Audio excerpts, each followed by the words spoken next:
episode of the Cajun Conservative Show, where we talk about life, we talk about liberty, and yes, we talk about the pursuit of happiness, and we show you, the world, that Cajuns do have intelligence. We might mispronounce names and certain words, but I promise you, we do have intelligence. Hope you're having a good week wherever you're located. Remember that this is the day that the Lord has made. You should rejoice and you should be glad in it, ladies and gentlemen. I told someone the other day, it could be a lot worse. It could be a lot worse than what we have. And a lot of people are like, well, Isaac, how can I get into work? Well, you could be, you know, I don't know. It could just be worse. I learned, as much as I have problems, I always, and it's unfortunate, but there's always somebody that has it worse than me, and we should be compassionate and ask the Lord to give strength and, wisdom to the people that are having it bad out there. And ladies and gentlemen, it is bad out there. I was thinking of some the other day about living paycheck to paycheck. Look, ladies and gentlemen, I have BJS Media, but it's not as big as maybe some media companies like the Daily Wire and stuff like that. We have sponsors and all that stuff. But I work a 40 to 50 hour a week job, and that depending on the weather, because I work I have I work for a dump truck company, and if it rains, you can't haul mud. If you try to haul something, you better hope it's dry enough for you to get in, get there and not get stuck. So if it's raining, that really puts a damper on a lot of things. And ladies and gentlemen, look, I'm getting my bills paid, but ladies, it's hard out there. And look, this is what gets me upset about when I hear the president or I hear people on the left say, well, things are getting better. This Thanksgiving, the food prices were down so much. I didn't notice it. I didn't notice it at all. I thought things were still pretty high. Inflation's down, the government tells you. And the inflation's down, but the cost of living is up. They did something, and I can't remember all the details. I talked to somebody about inflation. They explained it to me very well, where if you raise up the cost of living, inflation goes down. They balanced it out to where you have right now 3-point-something% inflation, but the cost of living's still up. And ladies and gentlemen, people are paying more taxes than ever before. Yes, we're still under the tax cut, but ladies and gentlemen, it's kind of funny how Biden, in his conniving, scheming ways, always gets, the upper hand on people. And ladies and gentlemen, it's hard sometimes. But like I said, look, I'm fortunate. God has blessed me to where all my bills are paid. And I have a beautiful family. My family's taken care of. I never went without a meal, as you could tell. But ladies and gentlemen, there is some people out there that unfortunately living paycheck to paycheck is not enough. And we should keep them in your prayers. And this is some stuff that I'm looking at. How can we go ahead and turn this country around? And ladies and gentlemen, it is, look, Republicans are not the solutions to all your problems, but the Democrats are the cause of all your problems. And look, I'm not trying to. That's a phrase that Dan Bongino used, but it is good, ladies. Now look, like on TikTok the other day, I had not TikTok, on YouTube, I had someone comment and saying, look, both parties are bad. And I agree, both parties have their issues. But I still, right now, I still would rather Republicans than Democrats in office. And look, a lot of people might ask, because we might bring this up about third-party candidates once again, because Liz Cheney, we're going to be bringing her up in a little bit. But Liz Cheney has thought about doing a third-party run. You have her, you have John Kennedy, John F. Kennedy. There's probably a libertarian candidate out there. The Tiger King is running from prison. Him and Donald Trump might have something in common. I don't know. I'm just, and look, I can hear all you Trump supporters. Hold on, I don't think he's gonna go to jail. Well, I'm just saying. I'm just trying to make a joke. But honestly, Republicans are the best fit for us right now. They're not the solution to all our problems. But ladies and gentlemen, you can't vote Democrat because they're the cause of all your problems. Ladies, look, I wasn't planning on going this route. It's just stuff that I got in my, like, in this noggin right here. Ladies and gentlemen, we didn't have war we didn't have war with Putin. Well, we didn't have war at all. There was no war in the world that I'm aware of under the Trump leadership. The border was secure. There's a lot of things that were under the Trump administration that worked. And the first day in office, President Biden decided to take it all away. And guess what? Now look at the mess we're in. We didn't have half of these problems when Donald Trump was president. And ladies and gentlemen, I'm just, that's my 2 cents on this before we get to our main story. There was a Republican presidential debate. At the time of this recording, I am recording in the middle of it or right before the start of it. So I have it recording at home. So I'm probably going to watch it when I get home after the recording, when I go do my edits and stuff. And I'm going to probably talk about it on the next episode. That's my plan right now, unless something else changes drastically. But that's one of my plans. I'm going to discuss that. And it's just fitting that I talk about that on the next episode when I watch it all the way. And I want to see how Ron DeSantis does. So I'm probably going to watch that after recording this episode of the Cajun Conservative Show. But ladies and gentlemen, go check out our affiliate marketers and our sponsor of the episode, which is Smith Truck and Equipment Sales. Great company here in the great state of Louisiana. Go ahead and check them out. If you are a trucker and need a new truck or need something for trucks, they'll be able to help you out as much as they can. All right. So ladies and gentlemen, as I said, Liz Cheney is back in the media. Now, she has been gone for a while. And I just, Liz Cheney, it bothers me about Liz. Something bothers me about Liz Cheney. First off, she's just like her daddy, Dick Cheney. He was the vice president of this great country for 8 years under I was about to say glorious years. But the Bush administration, they had some issues. It was better than what we have now, but they had some issues. But ladies and gentlemen, her daddy's Dick Cheney. The Cheney family is one of those families that's a jewel in politics for some reason. She made herself famous, more famous than she was when she went ahead and publicly went against Trump. She was part of the January 6th committee. And ladies and gentlemen, like I said, she hasn't been in the news for a while. Now, this was from last Sunday. She showed up on CBS Sunday morning. And she made some interesting comments, and the media took off with it. Now, ladies and gentlemen, Liz Cheney makes news no matter what, but for her comments, it brought a slur of media attention on what she said, and I'm going to go ahead and play what she said right now and show you what she said. I got something playing in the background. Oh, okay. But yeah, so this is what Liz Cheney said on CBS Sunday morning.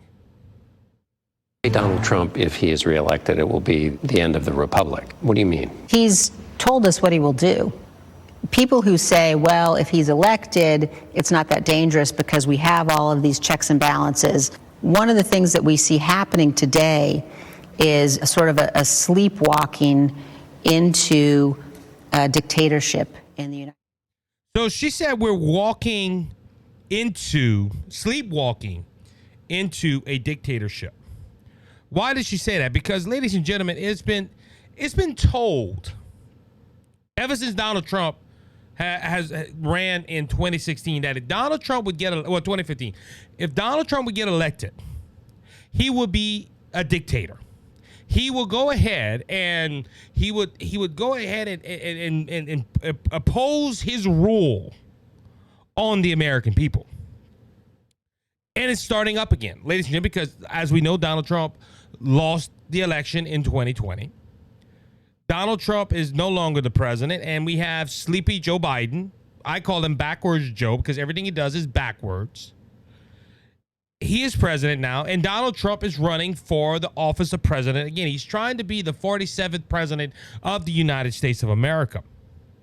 And ladies and gentlemen, it's funny how she started this off as saying, well, we're sleepwalking into dictatorship.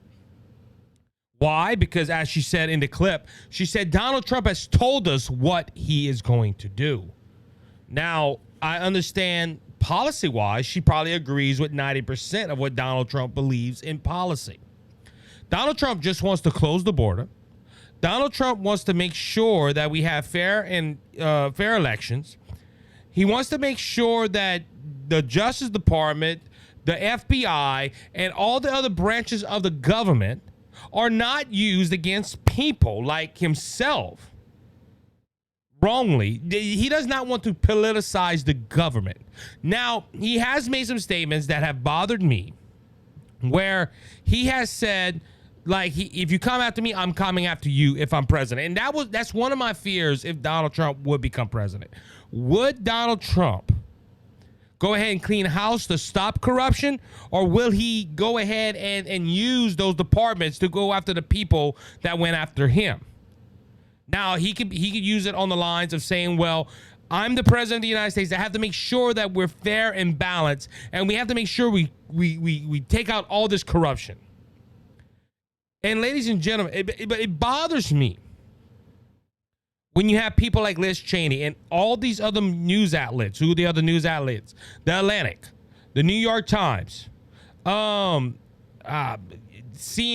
You had tons of news networks promoting what Liz Cheney says to try to sway the vote that Donald Trump will be a dictator, and that Donald Trump will go ahead and rule with an iron fist, and he will go after the Democrat Party and his political rivals. And that him being a dictator is going to change America. Now, I heard some good points on this. I believe today, Donald Trump was president for 4 years. Did he go after his political rivals? And I'm going to use an example. Look, Hillary Clinton. Remember, he said, when I get elected, I'm putting her in jail. Hillary Clinton never saw the inside of a jail cell. If you remember correctly, after the election, he just said, look, I'm going to leave her alone. I'm going to let the American public have an opinion of her, I believe he said. So, ladies and gentlemen, Donald Trump did not go after Hillary Clinton. He didn't go after his political rivals. Donald Trump just followed law, like at the border. A lot of people saying it was a dictatorship, what he did at the border. No, all Donald Trump was doing was following the law that was placed there that was ignored by presidents of the past, including Republican presidents. You never seen Donald Trump rule as a dictator. Now, on the left, there were some that would say, hold on, Isaac, he was a dictator. He did this, he did that. And they're going to throw claims out there that are not truthful. And you could call him a dictator, but he was not a dictator. But the media and Liz Cheney believe that we're sleepwalking into dictatorship. But ladies and gentlemen, I don't know where she's been at. I think she fell off a rock or one too many times since 2020. If she looks at the current president now, and look, I'm not calling President Biden a dictator, but he has done some traits of a dictator. What do I mean by that? Well, using the DOJ and to censor speech. Ladies and gentlemen, it's been found out that Joe Biden and the Biden administration reached out to colleges because they can do it themselves, but they reached out to colleges, which the colleges did studies to show Facebook, at the time Twitter, and all kind of other social media sites to censor certain speech. The Hunter Biden laptop story. Do you know 17% of Joe Biden voters said if they would have known about the Hunter Biden laptop, they would not have voted for Joe Biden? Those are swing voters. Every bad thing about Donald Trump was plastered all over social media. Donald Trump would say something about the Bidens on social media. They would censor him and other people. And when the Hunter Biden laptop came out, ladies and gentlemen, the government, the FBI, and all of them were saying, don't show nothing. Do you know what a dictator does when he comes into power? He eliminates free speech. What does a dictator do when he comes into office? He removes the firearms after removing free speech. They take away the guns. And ladies and gentlemen, what has Biden done ever since he got into office? Now, with the help of Republicans, he did pass gun legislation. That was horrible. But ladies and gentlemen, every time they have a shooting, look, we had a shooting, unfortunately, in the United States, I think in Las Vegas, I believe it is, and 3 people lost their lives. Now, we don't know how much the injured is. I don't have the story in front of me right now, but I'm waiting for news articles to come of Democrats and Joe Biden saying we need more gun control. A dictator takes away this free speech. A dictator will take away the rights to bear arms. Ladies and gentlemen, a dictator, when they come into power, go after their political rivals. And what has Biden, and look, a lot of people say, well, it's not Biden. It's not Biden. Biden ain't doing that. It's the FBI. It's the Department of Justice. It's, you know who they answer to? The President of the United States. He's the commander-in-chief. They answer to him. Now, we know this, but now we might know something else, with speculation when he told a little girl, yeah, when I became president, I thought I'll give more orders, but I take more than give. So, ladies and gentlemen, we don't know who's running this country. There's a puppet master behind the strings.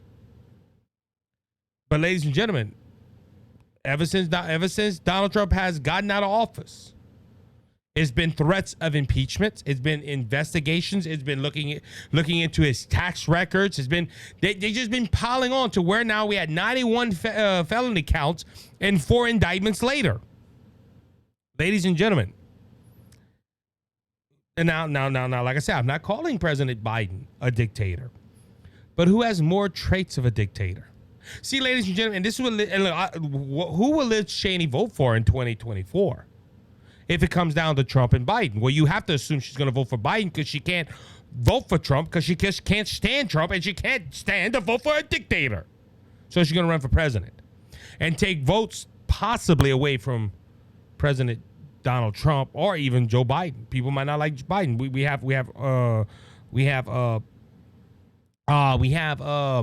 have polls showing this. So, ladies and gentlemen, for Liz Cheney to come out and say that we're sleepwalking into dictatorship, she might not be sleepwalking. She might be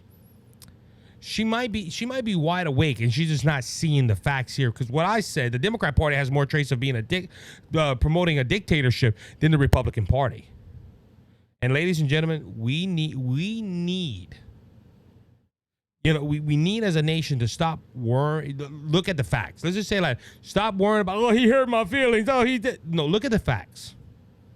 And I just brought out 3 facts that show that, yeah, I'm not calling him a dictator, but I'm saying President Biden has done more things will look to a dictator than President Donald Trump. Now, he was asked this question at a town hall meeting on Tuesday night, which I watched. It was real good. Sean Hannity did a good job. Sean Hannity and Donald Trump are pretty close, so it wasn't, a lot of hardball questions. And I criticize, hey, if you're a journalist or if you have opinions, you need to ask those tough questions. But ladies and gentlemen, he did ask him, hey, are you going to be a dictator when you become president? And Sean Hannity had a big surprise on his face when he said, only for the first day. And he goes, what do you mean? He said, no, I'm going to close the border and I'm going to say, drill, baby, drill. We're going to start doing that on the first day. He said, the first and second day, I'll tell him I want that done. It's going to get done. He said, after that, I won't be a dictator. And Sean Hannity's like, whew. Because, look, ladies and gentlemen, and look, I'm surprised. I am surprised. I haven't seen it yet. I'm surprised that they haven't clipped that part of that town hall meeting out and look, Donald Trump says he's going to be a dictator without giving any context. But ladies and gentlemen, Liz Cheney and the media that is pushing this, that Donald Trump's going to be a dictator, he's going to ruin America. He didn't ruin it when he was there for 4 years as president of the United States. With that being said, I'm going to go ahead and take a break. I'll be right back in a few moments, so please stay tuned. How you doing, everyone? Isaac Hayes here. I'm here to talk to you about Smith Truck and Equipment Sales. I've been part of the trucking industry for a few years now, and I know the importance of finding a company that won't just sell you a truck or a piece of equipment, but will take the time to know you and help you through the process and checking in on you after the sale. That's why we are proud to announce our partnership with Smith Truck and Equipment Sales. Smith Truck and Equipment Sales is a family-owned and operated pre-owned truck and trailer dealership in Lafayette, Louisiana, who have been serving Acadiana for over 40 years. They offer full service, parts and accessories, and financing. They also buy used trucks of all makes and models.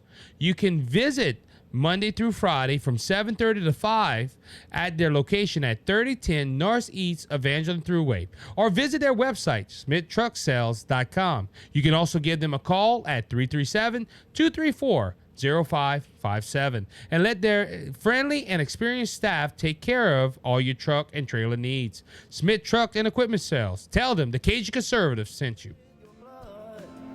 Cleansed and made us whole. Not one hub, not one soul. All right, everybody, welcome back to the second segment of the Cajun Conservative Show today. This next story I'm going to talk about, it really bothered me, and I was like, really? Look, ladies and gentlemen, we have an issue at the border. Over 8 million individuals, not all legal. Well, they're all not legal.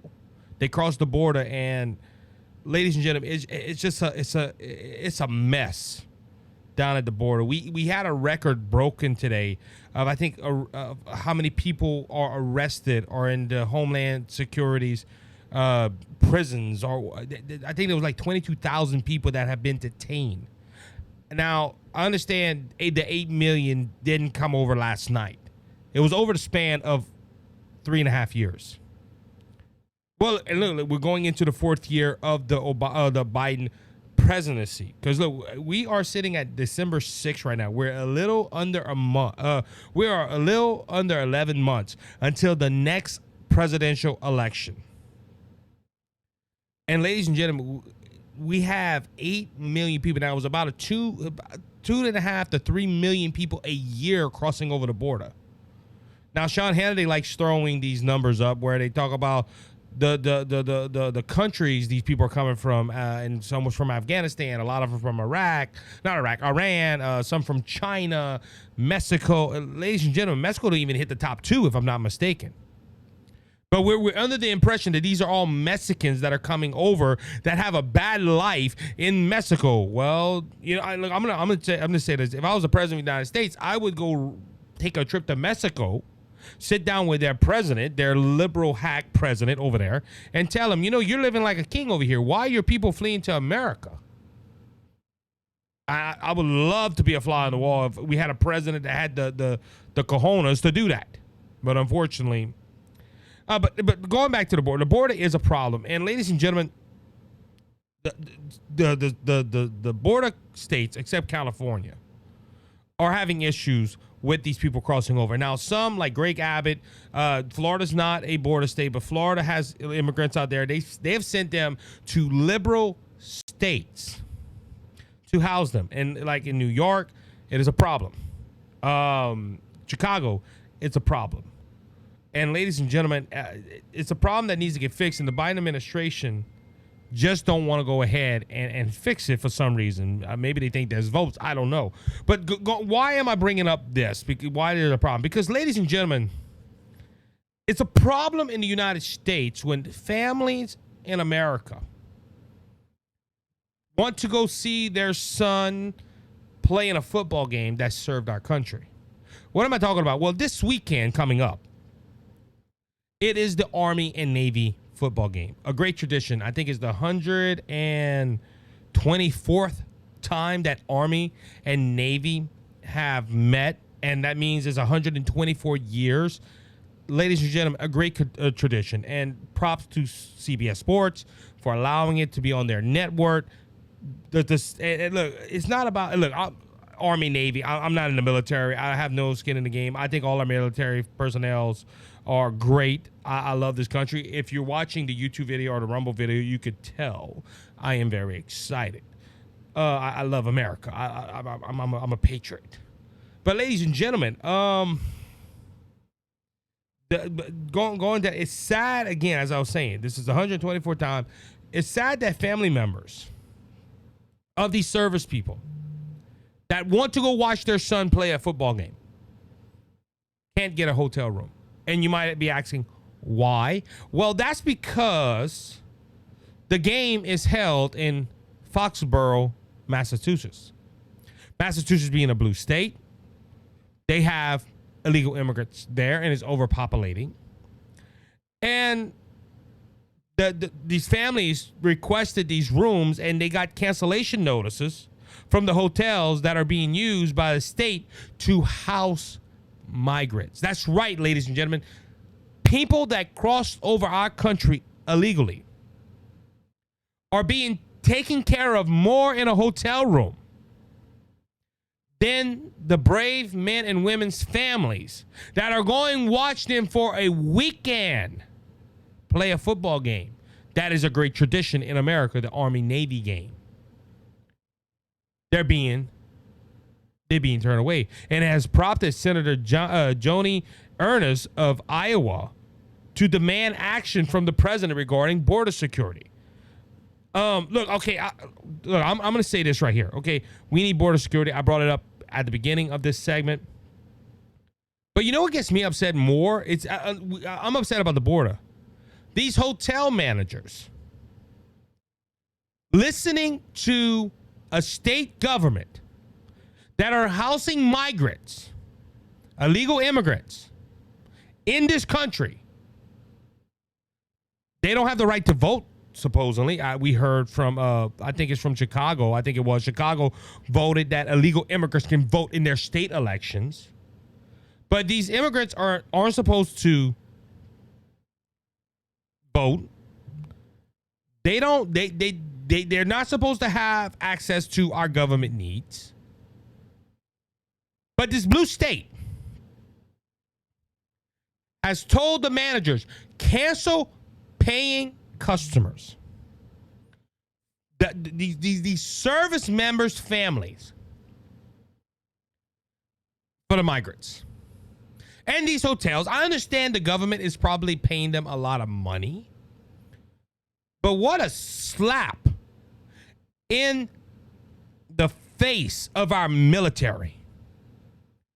What a slap in the face of these men and women that serve our country. Now, I know this is West Point and the Naval Academy. These are the generals or the lieutenants or the people that are trying to be officers playing in this game. But they're still military personnel. And to get a notification, imagine this as on the families, as a family member, you go and watch your son play in this game, and you're excited, and you're about to, you're making plans to what you're gonna do while you're there, when you're not watching the game, what you're gonna do after the game, you're gonna go eat it, and you get a text message or an email from the hotel saying, sorry, we can't take you because we're overbooked, and you find out it's illegal immigrants that are taking up the space. Now, look, I don't want people to get them to the notion that I don't think we should treat illegal immigrants bad. I don't want you to think we should take them outside and throw them in the dirt and say, go back to your country, Mexico. I don't believe that. I think everyone should be treated fairly. But ladies and gentlemen, to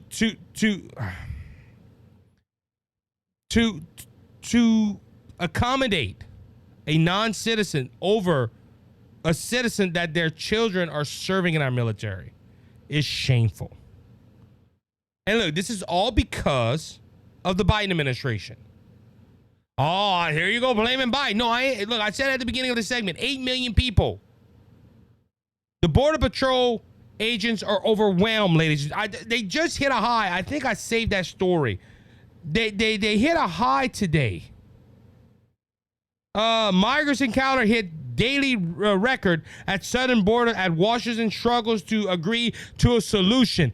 They don't. It's not that they don't agree to a solution. They don't want to find a solution. Ladies and gentlemen, and look, I'm gonna go show the numbers because I have another story after this I want to talk about. Yes, according to Fox News, migrants encounter at the southern border hit the highest total for a single day ever recorded on Tuesday, making yet another record broken as part of the ongoing migrant crisis, which has hammered cities at both the border and across the country. Multiple customs and border protection sources told Fox News that there were over 12,000 migrants encounters on Tuesday. Over 10,200 of those were Border Patrol encounters of illegal immigrants coming between ports of entry. Just at the time of this recording, it is December 6th. 1,200, I said 12,000, 1,200 migrants encounters. If I messed up, I apologize. 10-000. Ladies and gentlemen, that is a lot. And we can't find a solution. They don't want to find a solution. Because if you wanted to find a solution, you would have found one already. It's a joke, ladies and gentlemen. It's a joke. That's why they're putting them up. And I understand that. But ladies and gentlemen, these people do not have access to this country. And it's sad. All right. More trouble for the new House Speaker, Mike Johnson. Why am I saying that? Because the Republican Party, along with the Democrat Party, expelled George Santos. I don't know why I say Soros. Mike Johnson was against that. Why? Because it would shrink his majority. Ladies and gentlemen, if you remember, there was 5 votes. I say there was 5. Now there's 4. Well, one Republican candidate, the guy that took, he was the speaker. He was the interim speaker, I guess you could say. I can't think of the name. Now he's gonna retire at the end of his term, which is good. It hurts, but hey, at least he's waiting till after the end of his term. But the former Speaker of the House, Kevin McCarthy, knowing it's a slim majority, and maybe still butthurt that Matt Gaetz removed him from his House speakership. Now, like I said, I've changed my mind on that, especially after this. I think Matt Gaetz did right, because I think Matt Gaetz saw what a puppet McCarthy was. And I praise McCarthy. I like McCarthy as Speaker of the House. But he announced on December 6th, which was Wednesday, that he will resign from his congressional seat after being ousted as House Speaker. This is according to Fox News. McCarthy made this announcement in an opinion piece for the Wall Street Journal. This is what he quoted. This is what he wrote.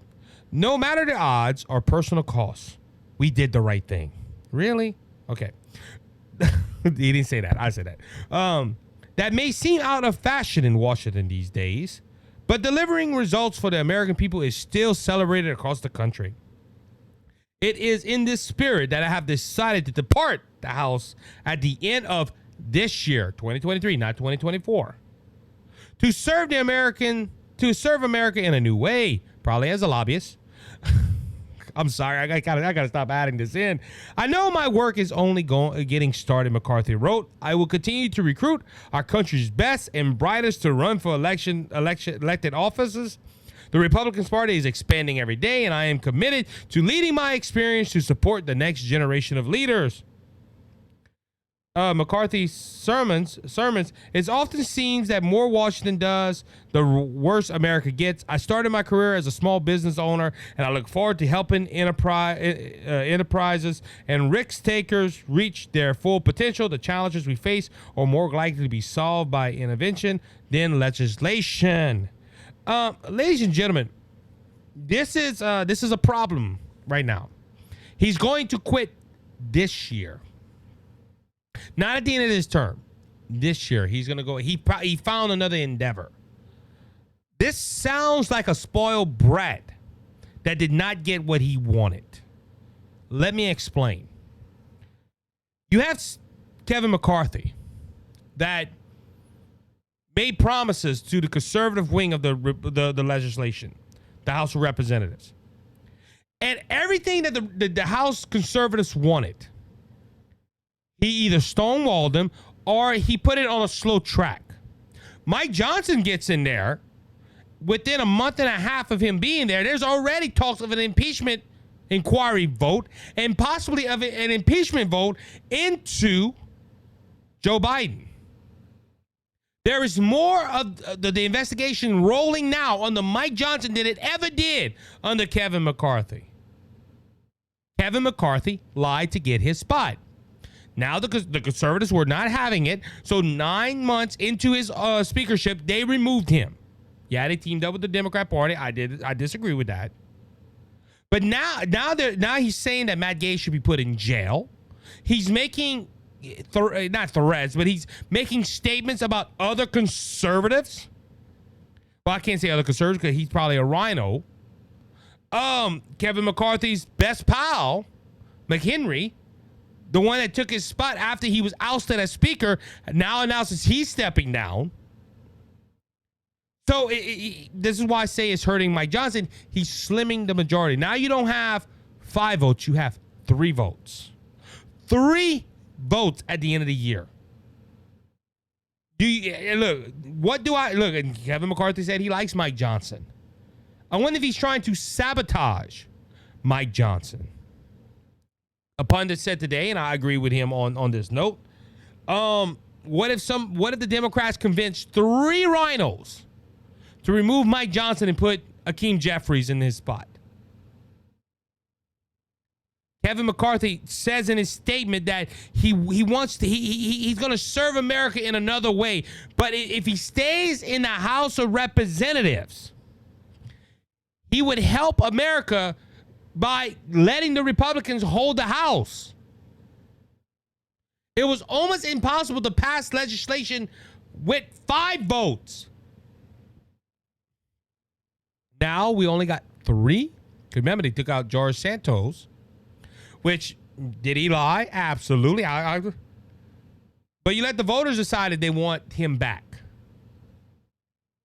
Ladies and gentlemen, McCarthy, on the other hand, is that child, that spoiled brat that's on the side of the road or went to have a play date and I'm taking my toys and I'm going home. Because they did not let him stay the House Speaker. And look, this man right here, look, like I said, I thought he did a decent job. I'm not going to give him an A+, but I'm not going to give him an F- either. But ladies and gentlemen, McCarthy, to do this, showed me his true colors. What did McCarthy want? He wanted power. That's what it looks like. Because when a man's, I'm going to quit because I didn't get my way. Instead of putting your big boy pants on and having a set and doing what's right and helping the American citizen. I'm going to take my toys and I'm going to go home. If Kevin McCarthy was like this, he needs to go. Now, in the district that he's in, it is favored heavily for Republicans. They're probably going to have a special election sometimes after January to fill that spot until the 2024 elections. Now, if it's a more conservative Republican, hey, thank the Lord he left. We got a better. But what about until that seat is filled? That congressional district ain't getting representation. Ladies and gentlemen, this showed the true colors of Kevin McCarthy. Kevin McCarthy wanted power. And when he lost that power, I'm going to go home. I'm going to quit. That I'm giving you the finger up there. It sabotages Mike Johnson. And ladies and gentlemen, look, it might be he's sitting there, he's like, Mike Johnson's doing a better job than me. And ladies and gentlemen, if maybe Matt Gaetz saw through this. See, that's what, it's funny how things happen after all this stuff.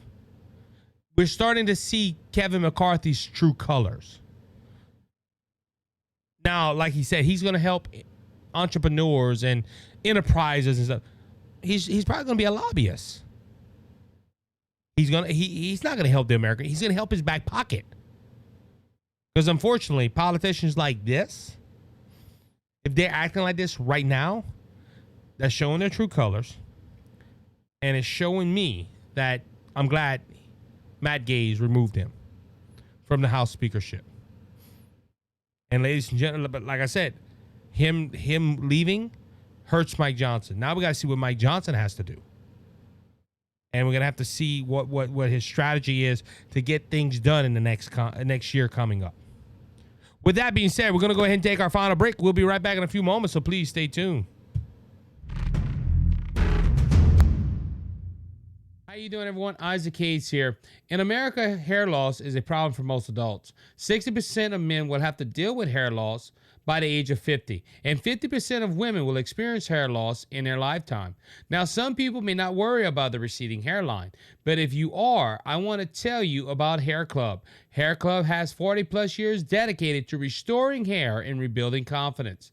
They have over 650 expert consultants and 120 locations across America to help you on your journey to stop your hair loss. If you would like to see what HairClub can do for you, go to the description of this episode and hit the link to their website and schedule an appointment with one of their consultants to get you what you need to restore your hair. Remember to use the promo code BGSmedia10 at the checkout to get 10% off the price. You're my peace of mind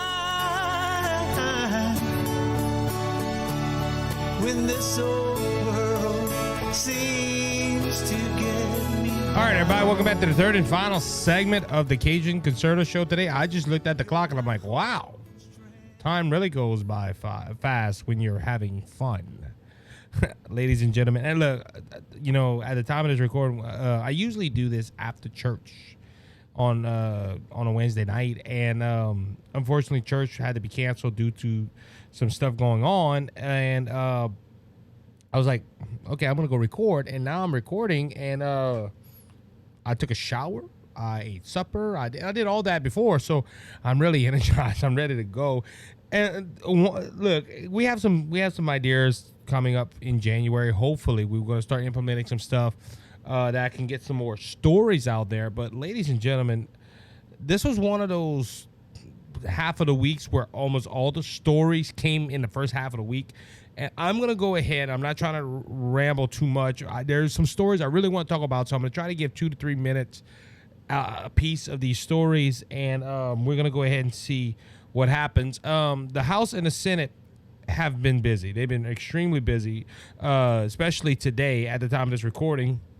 According to Politico, Senate GOP blocks $100 billion foreign aid plan. This was the plan that gave 60% of funding to Ukraine, and only 14% of it went to Israel. There also a few the aid will go to Taiwan and some other stuff. The mostly party line vote was 49-51. It did not reach this threshold. This was to continue the debate. Now, this was going to be a long shot if this plan was ever going to go through, because Mike Johnson said he wasn't passing this through because they needed some stuff done, and this $100 billion plan did not do it. So the Republicans blocked it. Also, there was a lot of Republicans, and sometimes the Republicans have a backbone. They stood up to the president and said, no, we're not passing it. And they stood up to the Democrats and said, listen, if y'all not going to pass it, well, if y'all want to pass, you're going to have to do more for border security. And ladies and gentlemen, it got shot down. Now, this argument that Ukraine needs more money because, according to President Biden, if we don't give them the money, which a lot of other countries stopped giving money, by the way, because they look at it as a losing cause. And look, I'm not trying to go for chase rabbits here, but the only reason Ukraine is still in this fight is because America is funding this war on their side. If America, and look, they've come out and said, look, Ukraine don't have no more money. Ukraine cannot survive without money right now, and the president is doing his darnest to go ahead and get more aid to them. But the Republicans are like, hey, is this worth the investment? And look, I don't know if it was Kamala Harris or Karine Jean-Pierre. I can't remember. If Ukraine loses, we lose democracy. President Biden, if Ukraine loses, he's not going to stop at Ukraine. Well, step aside and let somebody else do the job then. If you can't stop him, then move on. But this is the Democrat mindset, is that if there's a problem, we throw money at it and it's going to magically disappear. And that doesn't happen, ladies and gentlemen. But that happened. They blocked it. That's a good thing. Republicans also shot down Biden's EV mandate. This happened just a few minutes ago when I was looking at this. Even with some Democrats' help, ladies and gentlemen, 5 Democrats. Now, this EV mandate was to, I think, like to make certain vehicles. Well, it was a federal mandate that was targeting gas-powered vehicles, which, according to the White House, are designed to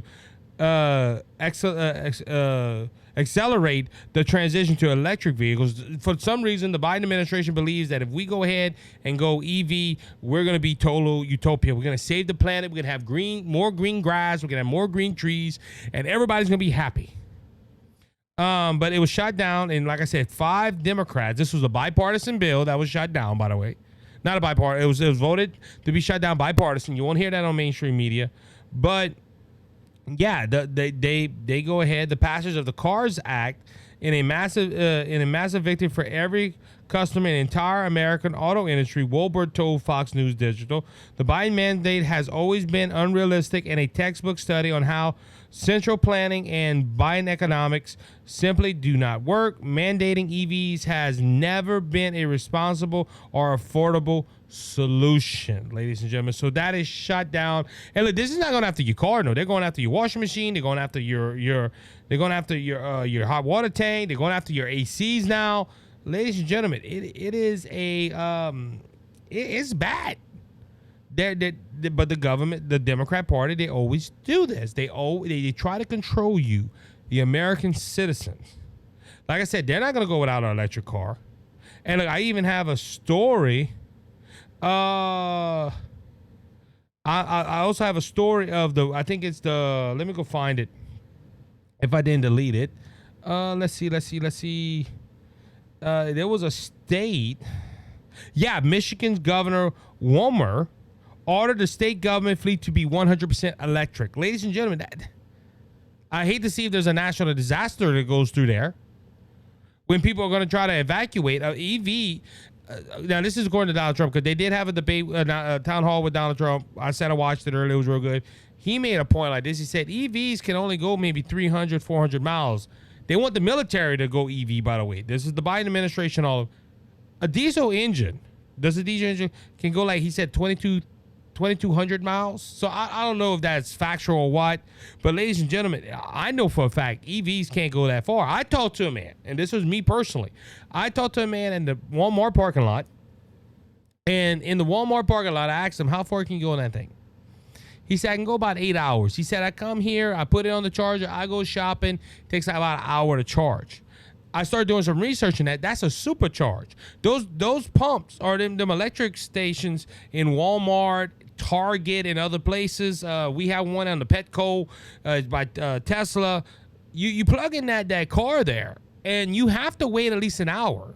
But that's a supercharge. If you're at your house, you have to buy a whole new mechanism to plug up to the electricity, and it don't take an hour to charge up. It takes 8 hours.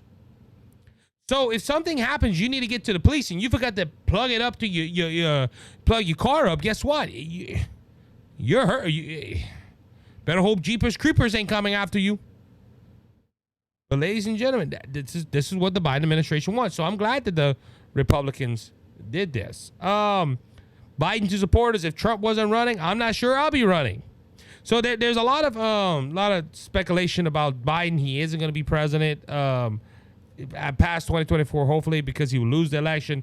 But he's still saying he's going to run. Now, Donald Trump revealed that he don't think he'll make it to the nomination. We would have to see. But ladies and gentlemen, the only reason Biden is running is not because he loves this country. It's because he wants to stop Donald Trump. That's how much they hate Donald Trump. They hate Donald Trump so much that that Biden is going to ruin this country just to keep him out of office. Now, the polls are showing that it ain't looking good for Biden. I don't believe polls. The last time I believed the poll, guess what? I got mud on my face because red wave, red wave, red wave, and there was no red wave. And we all trusted the polls, and guess what? The polls didn't mean diddly squat. But for Biden to go ahead and tell, and this happened on Tuesday, to tell his supporters he's not sure if he would be seeking a second term in the White House in 2024 if President Donald Trump wasn't trying to win the job back. Ladies and gentlemen, that should tell people he don't really want the job. He thinks, well, Donald Trump's hurting our nation. Donald Trump is hurting our party, and we just need to stop him. Now, people might say, well, he left the country. That's why he's trying to stop Trump. Ladies and gentlemen, I don't even think Biden could beat Trump. And look, the only reason he beat Donald Trump in 2020 was because of a pandemic. Think about that. I'm just saying. They bend the rules to get mail-in ballots and stuff like that, and a lot more people voted than they normally do. And look, a lot of people, well, that's a good thing. Not if you're not uninformed. If you're an uninformed voter, you're just voting because of D's behind your name, it's not good. And ladies and gentlemen, if Trump wasn't running, I'm not sure if I'll be running. Well, drop out. Let Gavin Newsom run. Let Kamala Harris run. Let somebody else run. Let somebody else take up the mantle. Ladies and gentlemen, they don't have nobody else. Kamala's not popular. Gavin Newsom's not popular. It's a sad day in Denmark when you don't have nobody to replace you, and they have to resort to Joe Biden. Daily Wire reported the House votes to strongly condemn anti-Semitics. Nearly 100 Democrats voted present. Now, what is present? Meaning that you're there, but you're not going to vote for the situation, ladies. And this is all related to the issues with Israel and Hamas. But according to the article, the U.S. House of Representatives voted Tuesday to strongly condemn the rise of anti-Semitics in the United States and all around the world. And while the measure passed 311 to 14, nearly 100 House Democrats voted present. They didn't want to give their input of yes and no. Ladies and gentlemen, I hate to tell these 100 Democrats, 92 Democrats voted present. So nearly these 92 Democrats that said, we're going to vote present because we don't want to vote yes or no. You showed us what you believe. And ladies and gentlemen, look, anti-Semitics is high right now. You know, it is high because of the war in Israel. You have these pro-Hamas protesters running all around saying, genocide, Israel's committing genocide. And look, them saying they surely could condemn it does not, it really don't do nothing. It just says, hey, we condemn the violence. And every single representative should have said, we condemn that. But 14 people said, and I know it was probably the squad members, no, we don't want to condemn that. We don't want to condemn anti-Semitics. And these 92 Democrats saying, we're not going to vote for it either. We're just going to vote present. And look, let's look at both sides of the aisle. They might say, well, they're saying important, so we're not going to vote yes or no. But you saying present, it shows that you agree with that. I didn't vote yes. Yeah, but you didn't vote no either. And ladies and gentlemen, look, Lord help me. I'm serious on that. These are our nation's leaders that can't condemn something wrong like this. Now, ladies and gentlemen, it's kind of funny. They had some Democrats because we only got 220 Republicans, give or take, in the House. They all voted yes. You had nearly another 90 something, I guess, vote with them because it was 311. So yeah, a little under 100 Democrats that had to vote with him. Who's the true racist? I'm just asking a question. All the Republicans voted for this to strongly condemn this anti-Semitic around this country and around the world. Props to the Democrats that voted along with him, but they call us racist. But when we vote to condemn something, nah, we're not gonna vote for that. We don't want it to be injured. Remember, this is the Democrat Party. It's the same Democrat Party that was against letting the slaves go with the Emancipation Proclamation. These are the same ones that supported the KKK. I'm bringing out facts. This is historical facts right here. Oh, Taylor Swift is named Time Person of the Year. Why? Look. I'm not gonna lie. I've heard some Taylor Swift songs. Especially early in her career. Me and my wife, we were married, and my wife, I don't think she likes her now, but my wife used to love Taylor Swift, so we heard a lot of her older stuff, not her newer stuff. To be honest with you, there's a lot of conversations, and props to Good Fight Ministries. Go check out their YouTube channel. Pastor Joe Schumo, he was a guest on Brothers of Searching, just to let you know. But done a lot of research into Taylor Swift, and there's a lot of things behind Taylor Swift that I don't like, so I don't listen to her.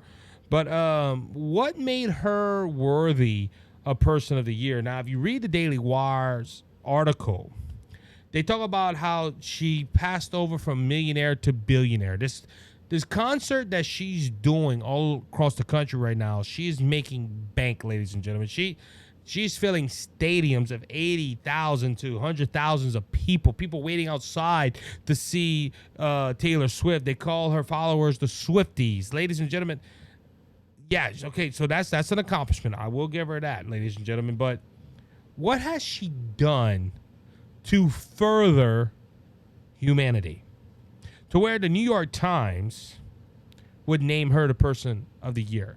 Now, the New York Times have famously made Stalin and I think Hitler and a few other iconic roles as Person of the Year. Now, if they're picking these people by the year that they're living and how they're recognized all over the world, okay, you know, or they're the most popular person because there's so many news articles, you can bring that out. But ladies and gentlemen, why not give this title of Person of the Year to somebody that did something significant in this world? I'm asking the question, okay? Because you know, there's a lot more people that deserve the recognition than Taylor Swift. Look, like, granted, I understand Taylor Swift is a big name, especially now that she's dating Travis Kelce, and I can't stand to watch a Chiefs game because every time I watch a Chiefs game, the cameras are, where's Taylor? There's Taylor, and us football fans are like, ugh. We're here to watch men clash into each other with helmets and pads. We don't want to see Taylor Swift cheering on Kelce. Yay! I'm not there to watch that type of football game. I'm serious. If I see the Chiefs on, if they're on, I'll put them on, but why is Taylor Swift named Times Person? There's tons of people in this world that could have that title. Yeah, but she was significant this year. She had a big concert that made her a billionaire. Okay. I'm about to say something. If you're a Taylor Swift fan, you might be mad at me. Showing up on stage half naked should not make you the Person of the Year. I'm sorry, it's not. Okay, a performer does not. They don't do nothing significant, in my opinion. Now, granted, she might donate to nonprofits. She might do stuff like that. I don't know. But ladies and gentlemen, I don't see why Taylor Swift should be Person of the Year. That is my humble opinion. You could have given that to a lot more worthy people.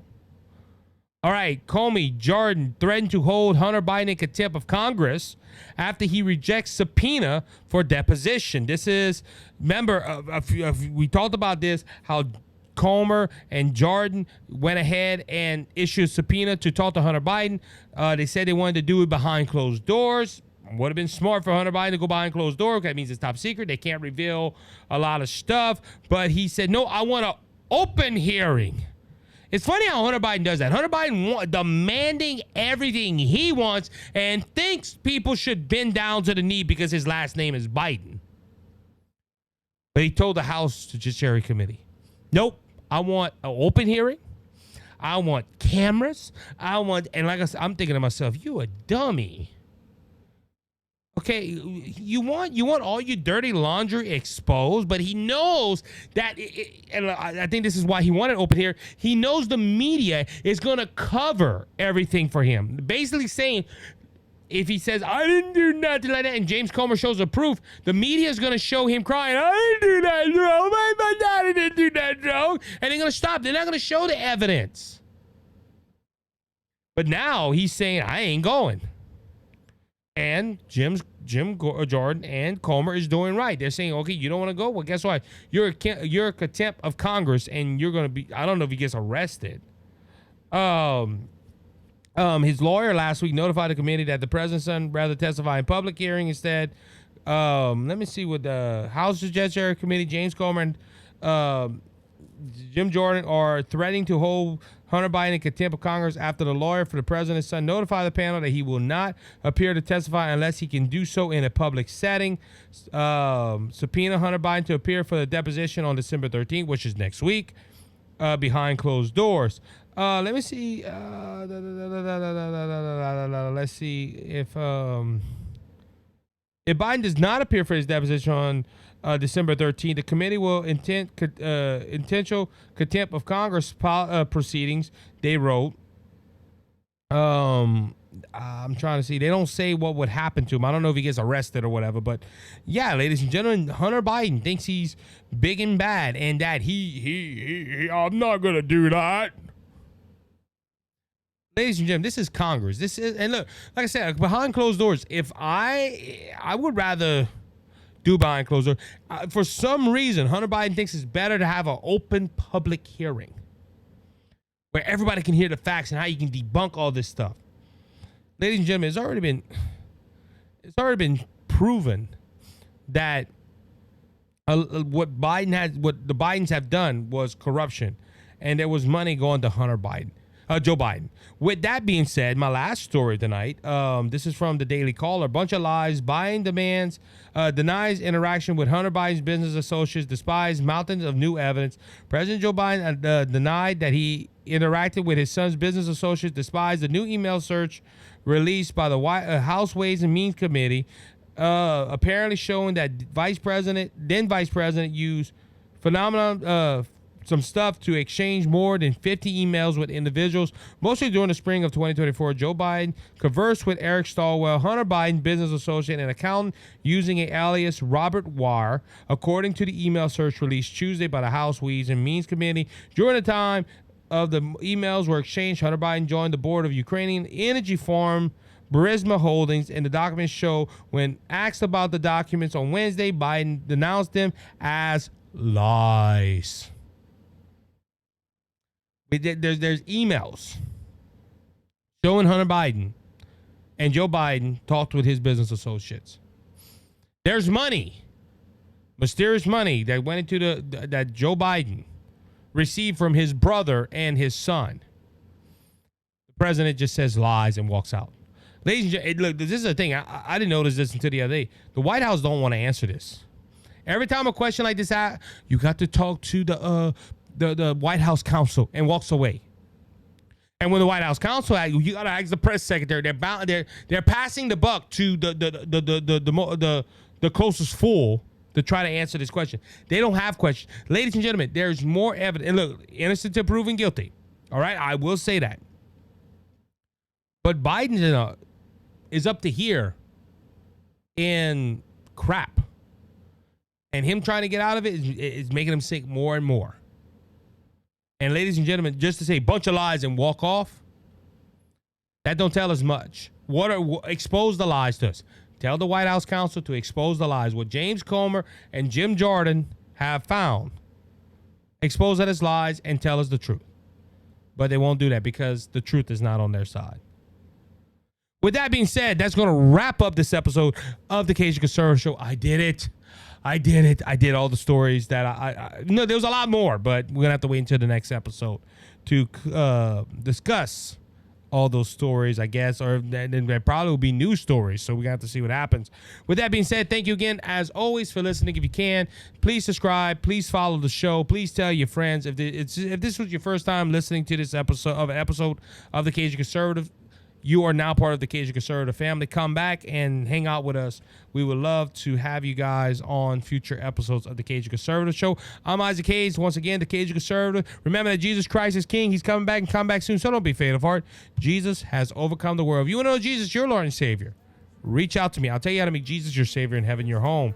Until next time, you be blessed, my friends, and my family. And he is the open door.